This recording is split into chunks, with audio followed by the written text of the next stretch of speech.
कल संध्या के वेला में मानस के माध्यम से बड़ी सुंदर कथा चल रही थी।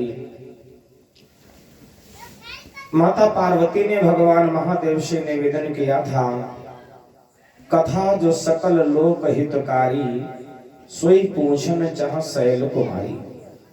जो संसार के कल्याण की कथा है, मानव कल्याण की कथा है, वो कथा मैं आपसे सुनना चाहती हूँ।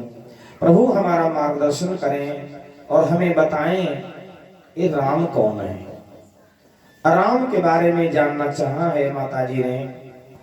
ये मायापति है राम कौन, जिनकी इतनी धुन है मन में। क्या यही जानकी जीवन है जो व्याकुल विचरे थे वन में। क्या ये वही राम है जिनके विषय में हमने पिछले जन्म में संदेह किया था। क्या ये वही राम है जो दशरथ नंदन है। क्या ये वही राम है जिन्होंने रावण का संहार किया था। और हे नाथ, यदि वो यही रावण है, राम है, तो हमें राम की सारी कथा सुनाएं। राम के जन्म की सुंदर सी कथा सुनाएं। कथा सुनने की हमारी प्रबल इच्छा है। भगवान महादेव ने कहा, देवी राम जन्म के हेतु अनेका, परम विचित्र एक ते एका। भगवान के जन्म का एक नहीं अनेकों कारण है। कई कारणों से भगवान का अवतार इस धराधाम पर हुआ है, और जिसमें एक कारण पर चर्चा भगवान ने की थी। कल मैंने सुनाया, नारद श्राप दीन एक बारा, एक जन्म लग यही अवतार। नारद जी ने भगवान विष्णु को श्राप दिया था विश्व मोहिनी स्वयंवर के बाद, जिससे नारायण को राम के रूप में धरती पर अवतरित होना पड़ा। महादेव ने कहा, देवी राम के जन्म का एक और कारण है। दूसरा कारण क्या है? कथा सुनाने लगे राजा मनु और देवी शत्रुपा की। स्वयंभू मनु और शतरूपा, और जिनते भई नर सृष्टि अनुपा। मनु और शतरूपा, जिनते भई नर सृष्टि अनुपा। दंपति धर्म आचरणि का, अजहु गाव स्तुति जिन कैली का। अजहु गाव स्तुति जिन कैली का, अजहु गाव स्तुति कैली। महाराज मनु और देवी शत्रुपा की कथा सुनाई है महादेव ने देवी पार्वती को, और कहने लगे, महारानी देवी, महाराज मनु और उनकी धर्म पत्नी है शत्रुपा, दोनों दंपति धर्म के आचरण में बड़े पुनीत हैं, बड़े भगवान के परम भक्त हैं। मनु महाराज का पूरा परिवार बड़े आनंद में है, बड़े सुख में है। क्यों? मनु महाराज के बेटा है, बेटे के बेटा है, बेटी है, उस बेटी के भी संतान है, पूरा भरा पूरा परिवार है। मनु महाराज के बेटे का नाम है महाराज उत्तानपाद, दूसरे बेटे का नाम है महाराज प्रियव्रत, और देवहूति नाम की उनकी कन्या है। कर्दम ऋषि नाम के उनके दामाद हैं, और देवहूति और कर्दम ऋषि के द्वारा महात्मा कपिल मुनि का प्रादुर्भाव हुआ है। तो सब पूरा भरा पूरा परिवार है मनु महाराज के यहाँ, किसी प्रकार की कोई कमी नहीं है। लेकिन मनु महाराज के मन को शांति नहीं है। हम दुनिया के जितने काम करते हैं, रात दिन पैसा पैदा करते हैं, खेती नौकरी चाकरी जो भी करते हैं, वो किस लिए करते हैं? कि भगवान हमारी व्यवस्था इतनी हो जाए जो हमें चैन से, हमें शांति मिल जाए।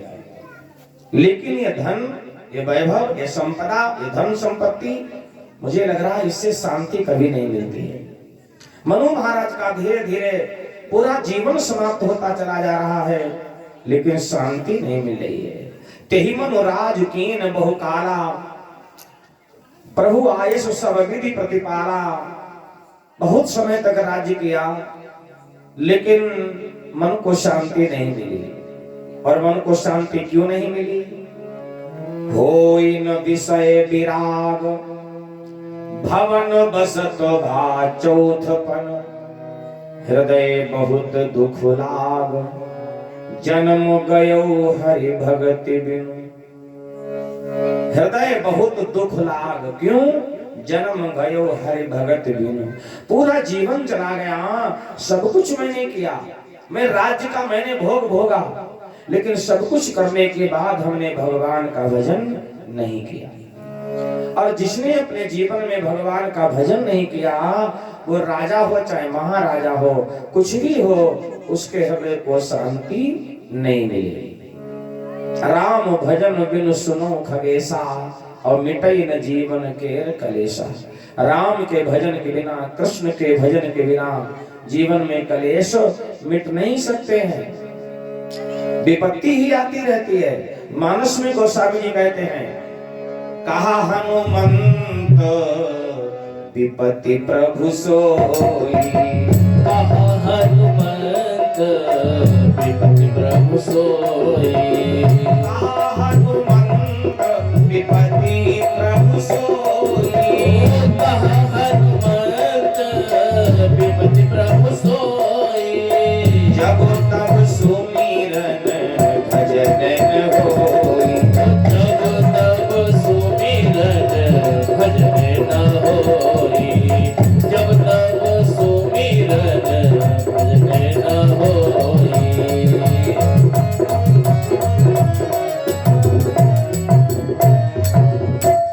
विपत्ति कब है?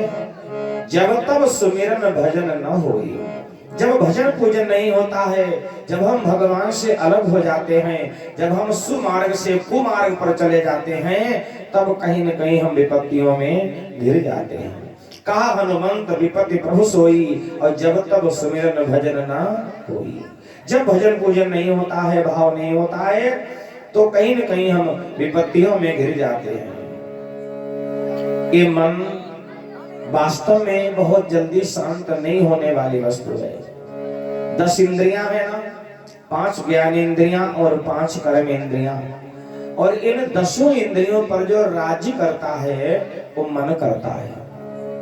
अब विचार करो, इंद्रियां कितनी उथल पुथल होती रहती हैं।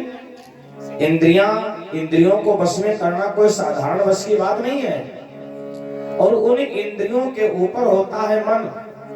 और ये मन अगर कहीं अशांत है, अरे इंद्री कोई खराब हो जाए तो मन उसे संभाल सकता है, लेकिन अगर मन ही खराब हो जाए तो इस मन को कौन संभालेगा? आहा, मन एवं मनुष्याणाम कारण बंध मोक्ष हो। मन ही मनुष्य के बंधन और मोक्ष का कारण होता है। इसलिए हमारे संत का भाव है कि तोरा मन दर्पण पहला, तोरा मन दर्पण कहलाए। तोरा मन दर्पण कहलाए। तोरा मन दर्पण कहलाए। भले बुरे सारे कर्मों को देखे और दिखाए। तोरा मन दर्पण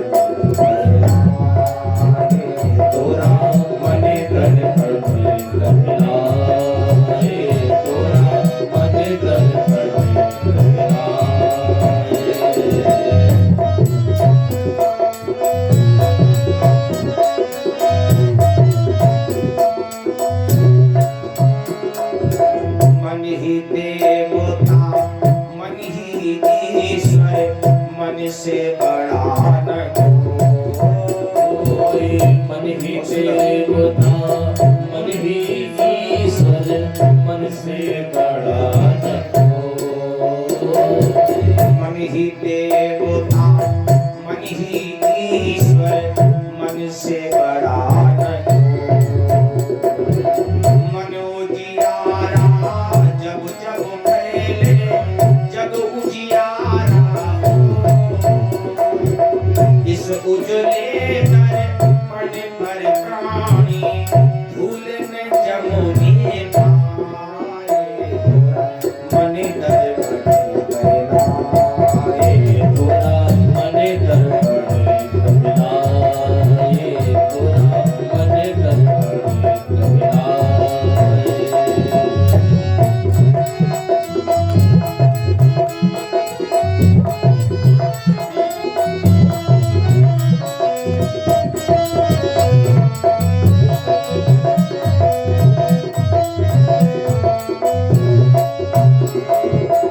सुख की कलियां दुख के कांटे मन सबका आधार। सुख की कलियां दुख के कांटे मन सबका आधार। सुख की कलियां दुख के कांटे मन सबका आधार। मन से कोई बात छुपे ना मन के नयन हजार। जग से जाए भागल कोई मन से भाग न पाए। मन दर्पण कहलाए तोरा मन दर्पण कहलाए। तोरा मन दर्पण कहलाए। अते पूरे सारे कर्मों को देखे और दिखाए। तोरा मन दर्पण कहलाए। तोरा मन दर्पण कहलाए। तोरा मन दर्पण कहलाए। तन की दौलत ढलती छाया मन का धन अनमोल। तन की दौलत ढलती छाया मन का धन अनमोल। तन के कारण मन के धन को मत माटी में रो। तन की कदर भुलाने वाले हीरा जन्म गवाए। तोरा मन दर्पण कहलाए। तोरा मन दर्पण कहलाए। तोरा मन दर्पण कहलाए। अने पूरे सारे कर्मों को देखे और दिखाए। तोरा मन दर्पण कहलाए। तोरा मन दर्पण कहलाए। तोरा मन दर्पण कहलाए। तोरा मन दर्पण कहलाए। मन एवं मनुष्याणाम कारण बंध मोक्ष। ये मन ही मनुष्य के बंधन और मोक्ष का कारण है। महाराज मनु का मन शांत नहीं है। नर्तन उपाय विषय मनु देहि पलट सुधा ते सठ विषले। मनुष्य का शरीर प्राप्त करने के बाद भी यदि भगवान के भजन का साधन नहीं किया, भगवान गोस्वामी जी कहते हैं वो तो ठीक ऐसे समझ लो जैसे अमृत को छोड़कर कोई विष ग्रहण कर रहा हो। राम विमुख संपत्ति प्रभुताई और जाय रही पाई बिनु पाई।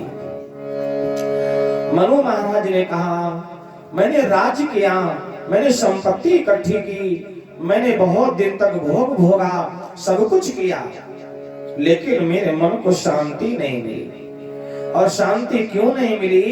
हृदय बहुत दुख लाग जन्म गयो हरि भगत बिन। हमारे हृदय को बड़ा दुख हुआ कि बिना भगवान की भक्ति के हमारा सारा जीवन चला गया। तो अब क्या करें? हमारे संत कहते हैं जब जागो तब सवेरा। जब से हम अपना सुधार कर लें, जब से हम भजन करना प्रारंभ कर दें, समझ लो उसी दिन हम जाग गए। जानी तबहि जीव जब जागा और जब सब विषय विलास विरागा। जिस दिन से विषय से भोग से वासना से मनुष्य का मन विरक्त हो जाए, समझ लो उसी दिन आदमी जाग गया है। तो मनु महाराज ने कहा सारा जीवन बिना भजन के व्यतीत हो गया, लेकिन चलो कोई बात नहीं, अब हमारा मन भगवान का भजन करने के लिए तत्पर है, तो क्यों ना अब हम अपना राज्य छोड़ दें और स्वयं भगवान का भजन करने के लिए तीर्थ यात्रा करें। मनु महाराज ने अपने पुत्र को बुलाया, महाराज उत्तानपाद को, और महाराज उत्तानपाद से कहा ऐसा करो, अब ये राज्य तुम संभालो, अब हमारा जी भर गया है, अब हम राज्य नहीं करेंगे और तुम अब राज्य संभालो, मुकुट संभालो।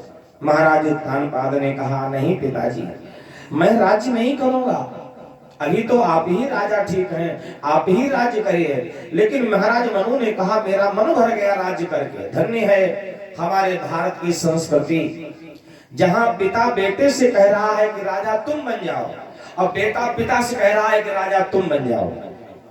आजकल जमाने में तनिक बीघा भर जमीन के लिए बेटा बाप का कत्ल कर देता है और बाप बेटे का कत्ल कर देता है, भाई भाई को मार देता है।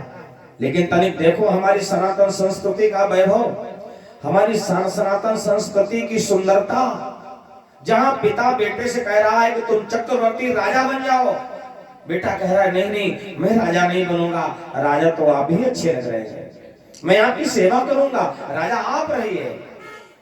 हाँ, ना बेटा राजा बनने को तैयार और ना पिता राजा बनने को तैयार। तो मनु महाराज ने तो अपने मन में ठान लिया था कि अब हमें राज्य नहीं करना है, अब तो हमें केवल भगवान का भजन करना है। तो मनु महाराज ने जबरदस्ती अपना मुकुट उतारा और अपने बेटे उत्तानपाद के मस्तक पर रख दिया।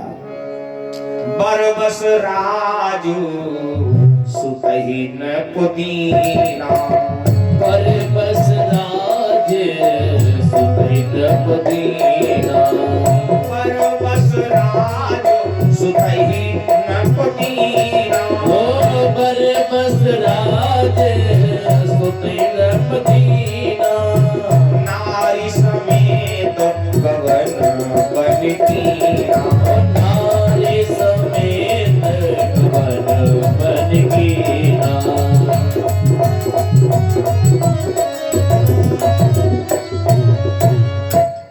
बरबस राज सुतहि न पुदीना और नारी समेत गगन बनिकीना।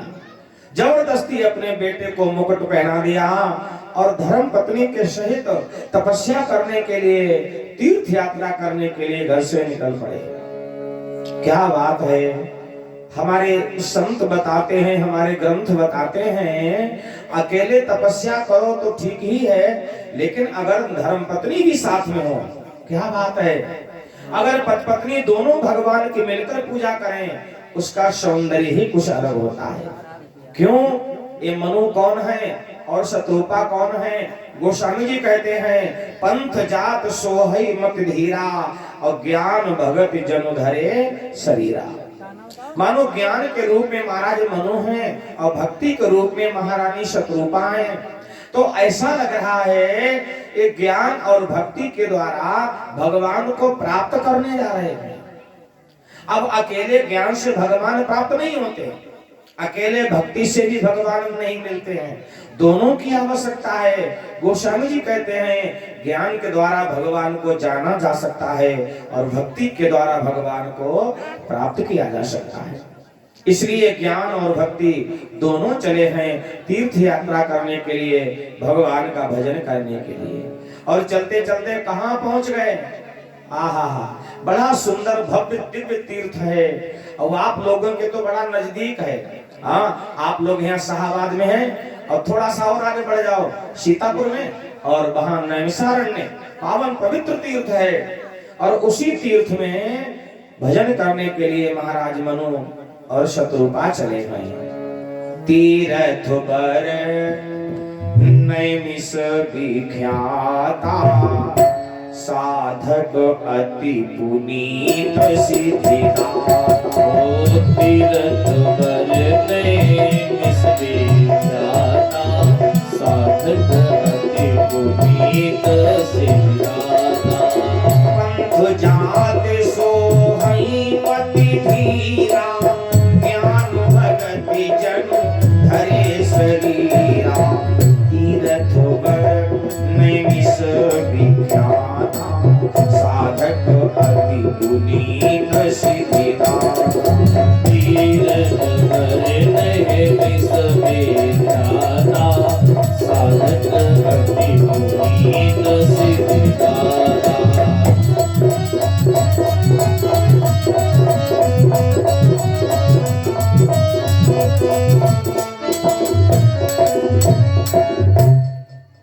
तीर्थ वर नैमिष विख्याता। तीर्थ वर, वर माने श्रेष्ठ, सारे तीर्थों का जो श्रेष्ठ तीर्थ है वो नैमिषारण्य है, नीमसार है। और इसी नैमिषारण्य में सूत जी ने शौनक आदि ऋषियों को श्रीमद् भागवत की भी कथा सुनाई थी। और इसी नैमिषारण्य में मनु महाराज ने निराकार निर्गुण ब्रह्म का साकार रूप में दर्शन किया था, वो इसी नैमिषारण्य में किया था। बड़ा पावन पवित्र भूमि है महाराज नैमिषारण्य, जहाँ पर भगवान का चक्र गिरा है, वह चक्र तीर्थ भी है। हम सब स्नान करके पुण्य के भागीदार बनते हैं। नैमिषारण्य के पावन पवित्र भूमि पर मनु महाराज शत्रुपा को लेकर पहुंचे हैं। पहुंचे जाई धेनुमति तीरा, पहुँचे जाई धेनुमति तीरा, पहुंचे जाई धेनुमति तीरा, पहुँचे जाई धेनुमति तीरा, हरसी नहाने निर्मल नीरा, हरसी नहाने निर्मल नीरा, आए मिलन सिद्ध मुनि ज्ञानी, आए मिलन सिद्धि मुनि ज्ञानी, धर्म धुरंधर न परिषि जानी,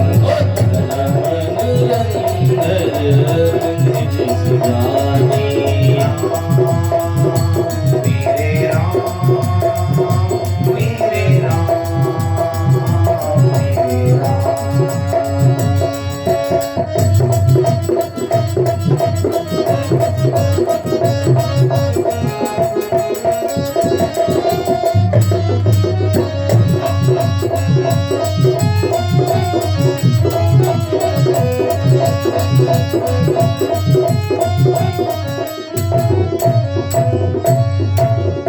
पहुंचे जाए धेनुमति तीरा, हर्ष नहाने निर्मल नीरा।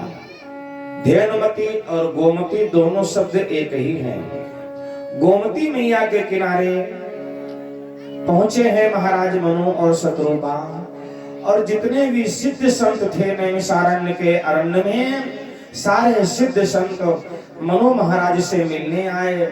और जितने भी वहां परिकर में जितने भी तीर्थ हैं, जितने भी स्थान हैं, सारे तीर्थों में सारे स्थानों पर मनु महाराज को दर्शन कराया है सिद्ध ऋषि मुनियों ने। और मनु महाराज से आने का मंतव्य पूछा, अपना परिचय बताइए। तो संत महात्माओं ने पूछा तो मनु महाराज ने बताया कि मैं चक्रवर्ती सम्राट था, लेकिन भोग विलास और राज्य करके मेरा मन ऊब गया। मैंने विचार किया कि अब मैं भगवान का भजन करूंगा। संतों ने पहले तो परीक्षा ली। संतों ने कहा राजन, इस वैभव के लिए, इस विलास के लिए लोग यहाँ तपस्या करने आते हैं। लोग तपस्या करके वैभव विलास को प्राप्त करना चाहते हैं, और आपने वैभव विलास को ठोकर मार के तपस्या करने आए हो, ये तो बड़ी अजीब बात है। तो मनु महाराज कहने लगे, ऐ ऋषियों, क्या लेकर आए थे और क्या लेकर जाओगे? ना कुछ लेकर आए ना कुछ लेकर जाना। अगर सदकर्म किए, अगर अच्छे कर्म किए हैं ना, तो जाने के बाद लोग प्रशंसा करेंगे। भगवान के यहाँ जाएंगे, जब हाजिरी लगेगी, तो उस लाइन में खड़े होंगे जहाँ संत खड़े होते हैं। और अगर मैंने कुछ किया नहीं तो जानते हो नरक की कितनी यातनाएं भोगनी पड़ेगी। इसलिए महाराज, जीवन तो वैसे ही सारा गुजर गया, थोड़ा सा समय बचा, सो मैंने सोचा लाओ प्रभु के चरणों में लगा दो, कुछ नहीं लेके जाना। जाए गजब यहाँ से और कुछ भी न पास होगा, 2 गजे कफन का टुकड़ा तेरा लिबास होगा, 2 गजे कफन का टुकड़ा तेरा लिबास होगा। जाए गजब यहाँ से, जाए गजब यहाँ से कुछ भी न पास होगा, 2 गज कफन का टुकड़ा तेरा लिबास होगा, 2 गजे कफन का टुकड़ा तेरा लिबास होगा।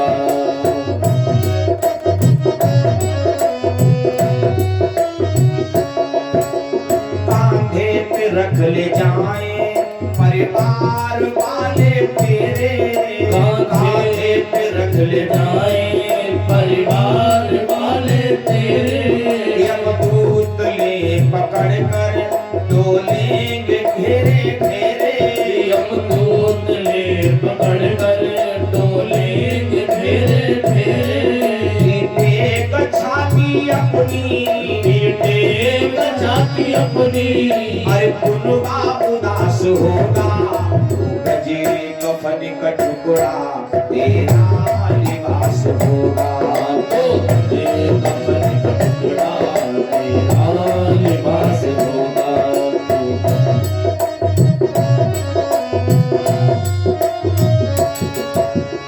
और फिर क्या होगा? ये सगे संबंधी, ये परिवार के लोग, जब ये आत्मा परमात्मा में विलीन हो जाती है ना, तो इसकी संज्ञा बदल जाती है। लोग शरीर को मिट्टी कहने लगते हैं और क्या कहते हैं, अब जल्दी से मिट्टी ठिकाने करो। 4 आदमी कसकर बांध कर ले जाते हैं और फिर क्या करते हैं, घाट पर चुन चुन के लकड़ियों पर रख देंगे तेरे बदन को, चुन चुन के लकड़ियों पर रखेंगे तेरे बदन को। आकर के झट उठा ले मेहतर तेरे कफन को, अरे आकर के झट उठा ले मेहतर तेरे कफन को। दे देगा आग तुझ में, दे देगा आग तुझ में, बेटा जो खास होगा गजे कफन का टुकड़ा तेरा लिबास होगा। तुझे कफन का टुकड़ा तेरा लिबास होगा। जाएगा जब यहाँ से, जाएगा जब यहाँ से, कुछ भी न पास होगा तो गजे कफन का टुकड़ा तेरा लिबास होगा। तो तुझे कफन का टुकड़ा तेरा लिबास होगा।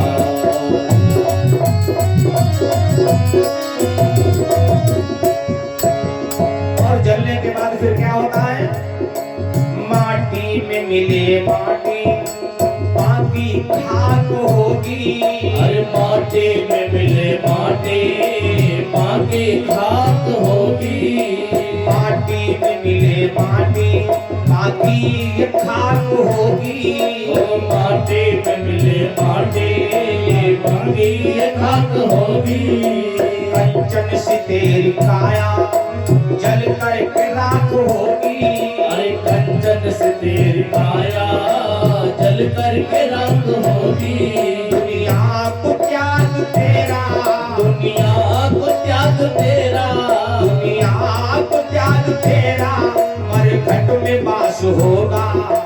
गजे कफन का टुकड़ा तेरा लिबास होगा। तो बजे कफन का टुकड़ा तेरा लिबास होगा। जाएगा जब यहाँ से, जाएगा जब यहाँ से, कुछ भी न पास होगा वो गजे कफन का टुकड़ा तेरा लिबास होगा। तो बजे कफन का टुकड़ा तेरा लिबास होगा। वो गजे कफन का टुकड़ा तेरा लिबास होगा। तो बजे कफन का टुकड़ा